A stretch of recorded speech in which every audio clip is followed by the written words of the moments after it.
SP impeachment lang po, pwedeng malaman po kung how are you preparing and how are the senators preparing, considering possible po talagang umakyat mas. Doon, dapat yung muna i-address eh. Possible mo umakyat, aakyat pa. So yun ang isa sa mga pinag-usapan namin. And that's the reason that I hosted a dinner with some of the senators who were in town and who were interested at baka papag-usapan namin yung mga preparations sa Senate. And of course, automatically, we will be able to touch the issue of the possible impeachment na nasa House of Representatives. So, yun ang isa sa mga diniscuss lang. Going back to your question. Your preparations, SP, Okay. kayo and the Ako, senators. personally, in the event that they find probable cause and there are articles of impeachment of any official that is submitted to the Senate, because of my twice experience of being involved in any impeachment in the Senate, meron naman tayong more or less background dito. But then again, as presiding officer, I made sure that I will review the rules of court. I am being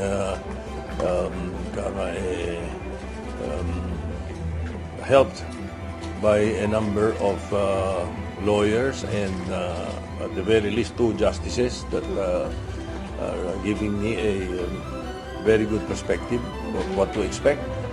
Ang importante kasi is that I brush up on the rules of court so that it may jive with the impeachment rules and the rules of the Senate because sui generis ang impeachment no? Di naman talaga exactly pwede mo sabihin judiciary ang buong system niya Hindi No, mayroong kombinasyon talaga sa amin sa impeachment. So I'm brushing up on that. You can call it a crash program, but it's continuing. I have started twice already. Siguro I'll have another 2 programs next week. Just in case. As I said, just in case. Because at the moment, hindi naman natin masabi kung anong papadala ng House sa amin. At ayokong pakialaman kung ano man ang nangyayari doon to preserve my impartiality. And it's best that you are prepared. Yes, prepared for any eventuality. How hard will the preparation be? SP, I have to ask since hindi po kayo lawyer, and you will be the presiding justice. Even though, I don't see that as a problem because the rules of the Senate are involved in the impeachment rules that the Senate has passed before. And if ever we do use it again, yun pa rin yun. And suppletory ang rules of court. That's why I said that mas importante rin na mag-brush up ako doon. I don't see a problem with that. The important thing is that the presiding officer knows what's going on and what will go on. So, hindi extra hirap for you kahit na hindi kayo lawyer? Kumbaga, hindi extra challenge for Hindi naman. Hindi siguro. Review lang. Sir, did you recommend the same to the other senators na mag-brush up na kayo with Yusek? Yes. Actually, yes. That was the intent of my, one of the intents, one of the reasons why I hosted a dinner with some of the senators who were available to join us. Most of them, and all of them were in the majority na nakausap ng staff yung mga COS naman na pinagsabihan ko kung sino mga available. I told them about that. Sabi ko, mas maganda, just in case, umakyat sa atin, mabuti may nakahanda tayo, hindi pwedeng mangangapa tayo at mangangapa din ang mga senador. Because there are issues that the presiding officer may throw to the body or there may be an objection from any of the members that we should be able to know how to address these objections. Ilan po nakarating na?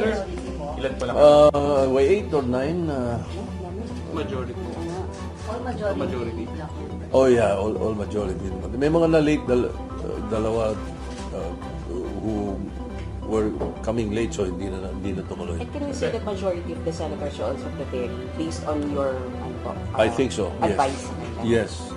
I'm sure they are. Para just in case nga.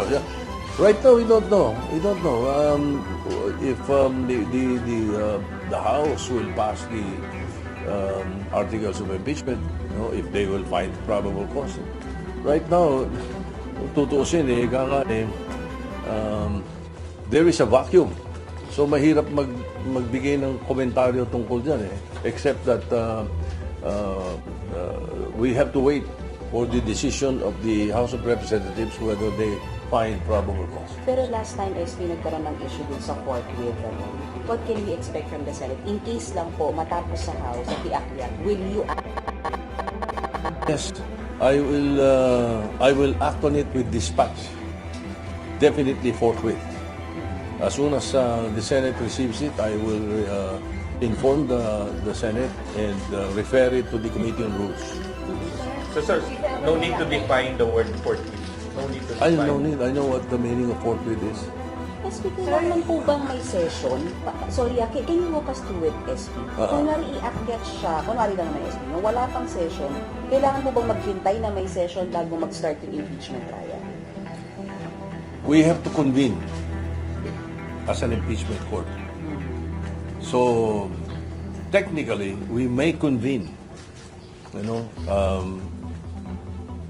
by May 4. May 4 dapat mag-resume na kami. That's just 2 weeks, 2 weeks away. So, we may be able to do that. As a matter of fact, yung mga nakaraang impeachment, tatagal nga ng mga preparasyon. December yung inakyat yung kay CJ Corona. December inakyat. January na nag-start pero ano yun with dispatch ka ginawa doon kasi if I recall it right, December 11 nakarating sa Senate, December 11 pinasa ng House, December 12 nasa Senate, correct, yun. No, baliktad. December 12 House in-impeach 188 signatures and then December 13 transmitted to the Senate. December 14 the Senate convened as an impeachment court. The following day. Kasi in session kami niyan And then December 15, the following day, Chief Justice Corona received a copy of the complaint. Formal, pinadala kagad namin. And then December 26, the Chief Justice filed his answer to the complaint. And then January 16, the trial began. So there was at least a month preparation for that, no? And I recall, if I'm not mistaken, the Senate President then, Senator Juan Ponce Enrile, and I was Majority Leader. I was private to the actions being taken. We acted like a pre-trial. Meron kami the legislative the legal bureau of the Senate, di ba? The Senate Legal Division started preparing parang a pre-trial, no? We asked to the official to submit and then all the necessary preparations were done. So Ganun, pwedeng mangyari yun. Dahil ganun kabilis din yun. Pero ito kasi tinamaan ito nung break. yung Christmas break. So SB, you can convene basta may session po. Tama? Convene as impeachment court basta may session. Basta, pinakamadali is kung may session. Yes, of course, by May 4, if we receive the articles of impeachment, then we will immediately convene as an impeachment court.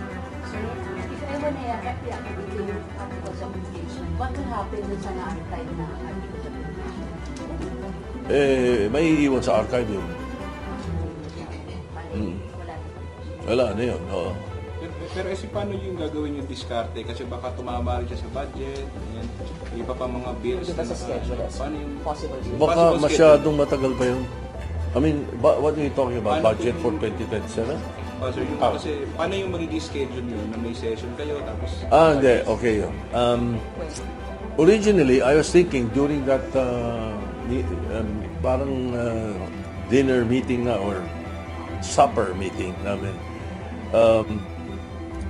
I was thinking of a whole day session. Senate in the morning, impeachment court in the afternoon. Monday, Tuesday, Wednesday. Now, sabi ko, sige, let's discuss it with the other members, include the entire Senate, pati minority. Just in case. No? Again, as I said, there's still a vacuum. We don't know if the articles are coming up. But nevertheless, pinag-uusapan natin to if, okay? If ever. Mangyayari, kailangan talaga tuloy pa rin ang Senate, ano? Dahil may session kami hanggang June. Right? Hindi pwedeng pabayaan yung legislative work namin. But then, the suggestion of Senator Lacson was that we do it MWF, ang impeachment. Friday. And Tuesdays, Thursdays, ang Senate. So the Senate, if ever, we do agree, and all the members agree, we need the consent of the majority of the members of the Senate. Baka maging 3 p.m. ang sessions because yun ang nakalagay sa rules namin, Tuesdays and Thursdays. 3 p.m. to Sawa. And then, ang impeachment court, based on the impeachment rules, is 2 p.m. up. At 2 p.m. 2 p.m.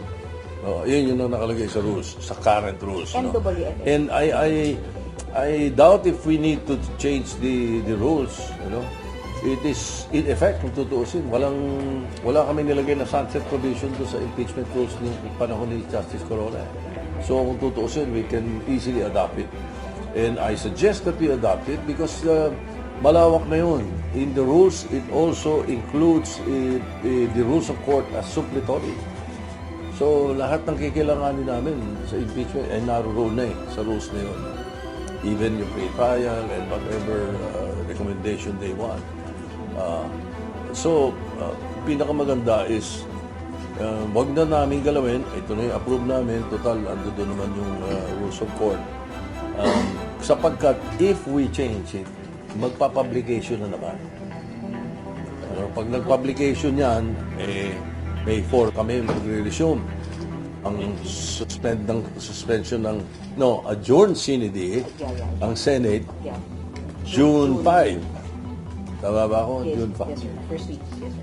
June 5. No? Adjourned sine die yun.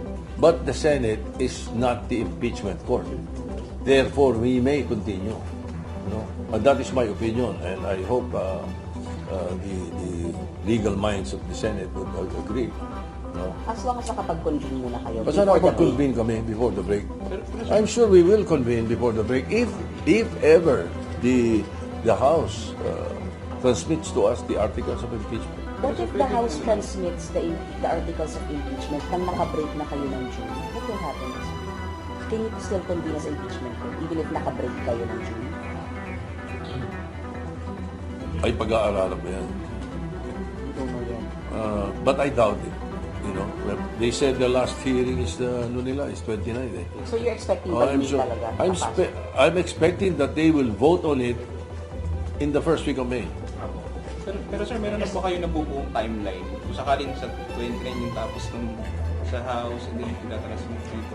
May pre-trial pa. May 4 and May 5. Pre-trial, proper trial. Pwedeng mayroong ganun eh. Pwedeng i-facilitate namin para yung mga ikangay dun sa pre-trial itself na discussion namin, ng presentation, mas mapapacilitate yun eh. Yung stipulations can be already included. Diba? Mas madali yun. SP, sorry. Balikan ko yung sked. Yung pong sked mo kay CJ Corona kasi hindi MWF yun. Pero yung ngayon po ninyo mag-MWF. Ano ba ang ginawa namin doon? SP Monday to Thursday. 4 days. Yeah, Monday to Thursday. Pero 2 p.m. onwards. Monday to Thursday, 2 p.m. onwards. Yeah. Nagsesesyon kami. Umaga. Yes, Sa umaga. That's again a possibility. As I said, it was just a suggestion of Senator Lacson. Pero hindi. I will have to bring it up with the entire body. We will discuss it on May 4. Or probably we can call for a caucus before session starts. Before May 4. So hindi pa kasi Siguro the gusto- weekend of May, I may call for a caucus para yung ibang mga kasama natin, lahat marinig na natin. SB, pwede nyo bang pag-usapan yung rules on impeachment kung hindi kayo nakakonvene as an impeachment court yung Senate? Oo, pwede. Because it was the Senate that approved it. Yung Committee on Rules ng Senate ang nag-submit nun eh. Hindi as an impeachment. And ako yun, di ba? Remember, I was chairman of the Committee on Rules eh. SB, logistical-wise, paano kahaba yung prep spreads? Kasi may room na kayo. Pero sir, SB, syempre malawakang media coverage ito. Do you think it also will take time? The prosecution team will be here, defense team will be here. You need rooms for it. More reporters will be coming in. Especially it's a VP impeachment. Do you think it will take time, SB, logistically-wise, for the preps? We still have to look into that. Indeed, it will be very a mountainous task, because of the intent of the public to be able to watch it. Diba? Kung yung mga dating impeachment at saka itong ginagawa natin tungkol sa budget na live streaming and open to everything. It should be open to even the pre-trial should be open to everything. Everything that we do, everything that we discuss must be open to the public. Pero may inutos na po ba kayo guys na kung prepare yung mga logistic Hindi pa naman, pero it's part of the work of the Senate. It's part of the job order. Kaya ang tutuusin, even the Senate legal is empowered to prepare with or without an impeachment. Talagang dapat nakahanda. At kami, dapat talaga nakahanda kami. SP, this early sigurado may magsasabi niya. Parang premature yung gagawin ng Senate. You're doing what you're saying now. We're simply Bakit naghahanda? we're Bakit- simply preparing for just in case because it is already there. It is part of the job of the Senate. We're empowered to do so. And the departments involved in the Senate itself are empowered to do so. So we're merely preparing just in case. Para hindi bigla kaming nagulat at bigla kaming ikangay. O paano bigla kami tayo magkukubahog pag biglang nagpadala ng articles of impeachment ng House. Pag hindi nagpadala, eh di well and good. Concentration natin will be on the legislation again. Diba? SP, kung sa case ni Sino Corona, tama ba yung sabi niya po, it took 1 month for the preparation? So, hindi po... Oh, because of the Christmas break. December 26 nagpadala ng sagot si Chief Justice eh. And then so break na yun. Pasko na at the New Year. January 16 nagpupisa yung trial. January, March, April, May. 3 months eh. 3 months ang inabot yung kay Chief Justice. A little over 3 months. In the case of BP, sir, if ever defense can be, hindi naman ako din 1 month to prepare. Mahirap mag-speculate. Silang depende sa prosecution, depende sa defense, depende sa ipapresent nila sa akin.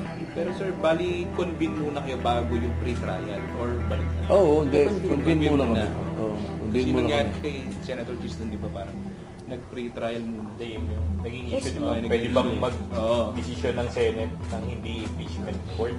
Yun. Oo, Hindi, hindi. sabi Convene niya, muna, court. Kailangan malinaw, convene malinaw. muna. Convene. Kailangan convene muna. Ang sinasabi ko yung sa rules. Kung rules na tinatawag nyo, walang problema. Andiyan dyan yung inflation eh. Pero yung pre-trial and all actions of the impeachment, well, it must be convened as an impeachment court before acting on anything. Nakakita po ba tayo ng komplikasyon once i-active yung articles of impeachment? Kasi sabi ni Senator King, pinayuhan kayo na some of the members of the minority posibleng questionin na yung pagtackle ng Senate dun sa impeachment trial ni VP Sara, knowing na may mga kaalyado si VP Sara ng mga senador. Are you also preparing for that, to challenge ng ilang senators? Well, definitely, we will have to be very ready for anything.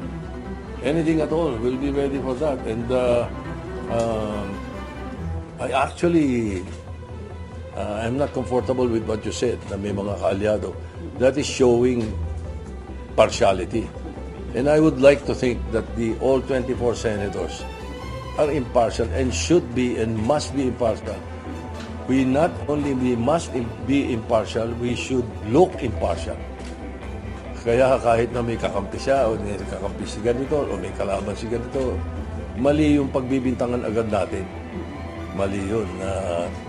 Yung mga maduming aligasyon, dapat yun, binabato natin sa basurahan. But whether or not nagkaalyado siya dito, SP, kailangan yung i-tackle yung impeachment na yan. Oo. Kailangan. Kung pag dumating dito, ang trabaho ng Senado yun, kailangan aksyon na namin. Even if may mga individual senators na openly na-attack, kina-question nila yung credibility ng possible witnesses. That's for their own lookout, whether they are showing impartiality or not. That's for everybody's own lookout. But as I said, I've been involved in 2 impeachments already. And more or less, we should know how to act and to contain ourselves. Dito nga sa Pilipinas, pangatlo na to eh. In the United States, 3 pa lang ang impeachment. From 1886 ba yun? From 1886 up to the present. Pero SP, given 3 pa lang ang impeachment eh. SP, given that there are really senators, SP, na politically aligned naman talaga kay VP Sara, you would advise to still look at it in an impartial way? Of course, we should. We must. How do you feel about your... Kasi, the decision of the impeachment court must be based on proven facts. Di ba? And the impeached official must be given a chance to cross-examine the presentation of the prosecution. So, given that, dapat siya, blank tayo, neutral dapat ang isang senator judge. How do you feel about yung mga insinuations na ikaw daw po, Senator King, Senator Rixa, Senator Tito, surely both convict? Sabi ko nga yung mga maruruming aligasyon, iwan na lang natin sa basurahan kasi maling-mali yun sapagkat it can go both ways. Di ba? Pwedeng pagbintangan nyo iba na in favor or what. Mali yun. Hindi tama yun. You're not contributing to the wellness of the country. Di ba? Ayusin natin. We must act the way we should.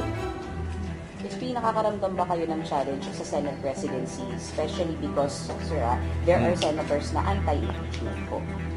So, Well, wala sa kamay namin yun eh. It's in the hands of the House of Representatives eh. Kahit ayaw natin ng impeachment, pag dumating sa amin, we have to act on it. pero how's your leadership, SP? Is it solid, it's stable po? I think so. I don't feel any problem or any worries at this point. SP, in case na bumalik po dito sa Senado. Kasi let us say I am not the Senate President at may ibang Senate President.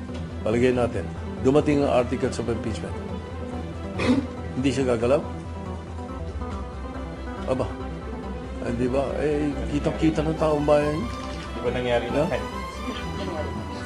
SP, in case po na pumanik na po. Wala kami nun. SP, in case ka po na pumanik dito sa Senado by May 5, kung sakali po, nakikita niyo na ba na mag-start ang fire ng mga dito? Depende sa bilis ng palitan ng ng mga ng mga ipapadala nating complaints and reception of the complaints. Depende. Posible kaming let's say by May 5 mag-convene within a month. Matagal na yun. Matagal na yun. Ako, tingin ko in a matter of 2 weeks, more or less 2 weeks, siguro nakahanda na yun. At saka yung sinasabi ko nga may mga preparasyon na dapat gawin. I have been reviewing, I have been participant of the ERAP impeachment and the Justice Corona impeachment. No? Pero I have been reviewing the impeachment of Bill Clinton and Donald Trump. Nire-review ko din yun, tinitignan ko yung mga procedures na nangyari, kung ano yung mga kangay pinagdaanan at paano ang mga naging balakid, ano ang mga naging na-facilitate. Tinitignan ko lahat yun para kangay ang taong bayan ay magtiwala sa Senado pagdating dito. Sino pong nagbibigay ng crash course sa inyo, SB? Dating mga SC Justices. Hindi, meron akong dalawang current justices nakausap. At least dalawa. And then a battery of lawyers. We have also the services of DepSec Billion. Kilala ninyo. It's ano yun?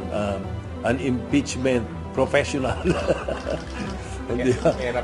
Erap at saka Justice Corona. Nag-hire na po kayo, SB, ng hiwalay na legal team to really be with you throughout the impeachment process? Yes, we have. Meron na. Meron na. So magkaka-spokesperson. Ayun pala, oo. Spokes SB. Pinag-aaralan ko pa yun. We will ask the ano. Ako, no.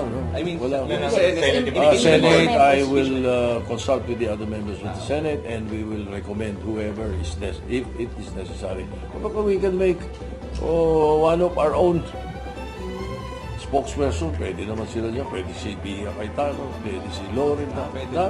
So when the, Pwede. when the trial starts, SB, hindi na namin kayo ma-interview as prospective judge all about impeachment. Ah, You will hindi na. not- Hindi na. Hindi na dapat. Hindi ko na dapat sumasagot. Sa matter of fact, hindi ko na sasabihin kung sino. Pero meron, di ba, after the impeachment, after hearing, pupunta ko sa press room, ipapa-interview. Mali yun, ha? Wala ka siguro dito, no? Hindi, nung impeachment. Oo. Pupunta rin, ipapa-interview. Okay na. Thank you. Yung pricing lang ng TV, nagsiset na sila ng maximum tsaka minimum price sa Isa lang sir. Dapat, ako, lahat ng kilos na ginagawa nila para i-address yung oil crisis, I agree, I concur. Except, gusto ko pa rin, mag-aralan pa rin nila yung sinasabi ko na alisin natin yung oil deregulation law. Balik natin sa dati para makontrol ng gobyerno. Kasi, okay, sinasabi nila, may rollback, may ganito, gana. Pwede na ba natin tanungin kung magkano bili nila? Pwede na ba natin tanungin kailan nila nabili? Yun yung mga pwede nung wala yung oil regulation law. Ngayon na mayroon na yun, hindi, wala lahat yun eh. So, sana pag-aralan din pa rin nila yun. I have a bill filed, I think, I heard yesterday, they filed one in the House. So, maganda. You'll ask sir na priority din. Sana. Marami kami priorities eh. Pabigyan ko na lang kayo ng kopya. SB, iakyat yung articles of impeachment ng May 4, that week magko-convene kayo. Tama? Oo. Because for bill. Oo. Pero kailangan pong Hindi basahin lang that muna- week, baka the following day. Kailangan pong ibasahin muna sa plenary bago kayo mag-convene yung articles of impeachment. The plenary must be informed. The body must be informed. Officially. Once I receive it, I will inform the body and I will refer it to the Committee on Rules. That is the proper thing to do. Because ultimo nga renaming of a street na galing sa House, pagdating sa amin, kailangan i-refer na Senate President. So, ano na impeachment, the articles of impeachment. So, If ever it reaches the Senate. So, inform the body. So, At the moment, there is a vacuum. So, SB, inform the body and then convene the impeachment court. Tama? Oo, Inform yeah. the. So, Oo. that week, SB, kung sakali. Yes, Okay, yes. got it. Oo.